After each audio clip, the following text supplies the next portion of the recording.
Herbert Hoover had the great misfortune of being president when the Great Depression occurred.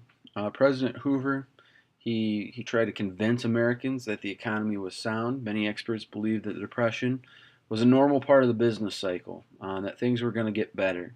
Herbert Hoover, he believed in that philosophy. He believed that if he had more of a hands-off approach, that the economy would work itself out.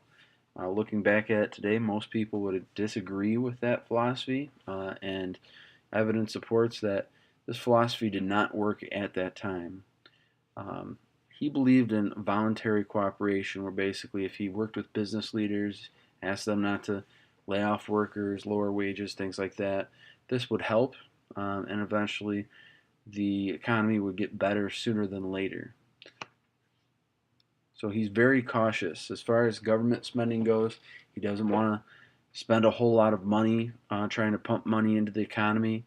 That's not the way he feels like he's going to go about it, and we're going to see this is vastly different than the president who takes over after him, his successor, Franklin Roosevelt. Hoover and the Boulder Dam on Colorado River is a massive project, later renamed the Hoover Dam. It's going to provide hydroelectric electricity, flood control, and water to states on the river basin. Um, During the 1930 elections, the Democrats they won the House of Representatives, um, and the Republican Senate majority came down to one vote.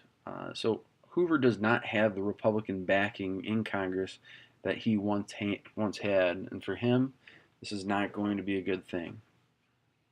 Many people they started to refer to those shanty towns, which were those villages on the outskirts of the cities, as Hoovervilles. This, of course, was a knock at Hoover. If it was a cardboard shack, they'd call it a Hoover Hotel, or somebody had no money in their pocket and the pocket was turned inside out. People referred to that as a Hoover flag.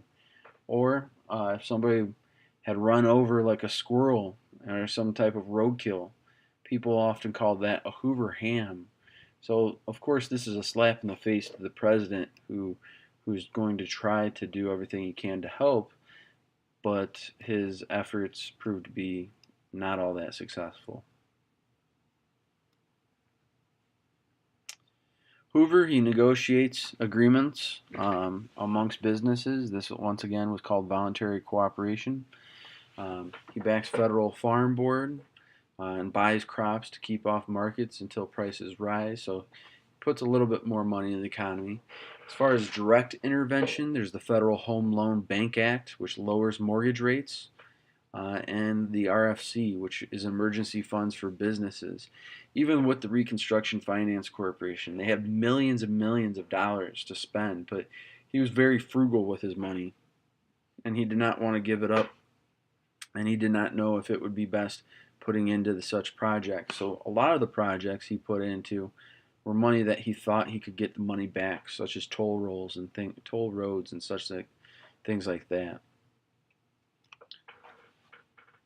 So with Hoover's efforts being not that successful, a lot of people and public support is down. Franklin Roosevelt is going to run against Herbert Hoover in 1932, and during the primaries, um, or early stages of the election, shortly after the primaries, after Hoover or Roosevelt had been elected, the Bonus Army comes to Washington, D.C. The Bonus Army was a group of World War I veterans who, shortly after the war, Congress had said, we're going to pay you $1,000 for your service, but you're not going to be able to get it until 1945. Well, this was a bonus. It was not originally promised to these veterans. So the veterans, they said, hey, that sounds like a great idea. Thank you very much. Well, a little bit over a decade later, in 1932, many of these veterans have been out of work for quite some time, and they want their money now. So a group of veterans march to Washington, D.C., and they march to the White House and they start to protest. Well, Hoover tells the guard to do what you can, get them off of our lawn, and sure enough, it was actually MacArthur, General MacArthur, who's going to push these veterans basically halfway across town. And if there's one thing America loves most, it's their veterans, right?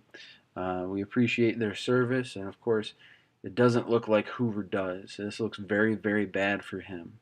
And Franklin Roosevelt was quoted as saying that this event is what elects me. So he really didn't have too much concern over whether or not he was going to be elected.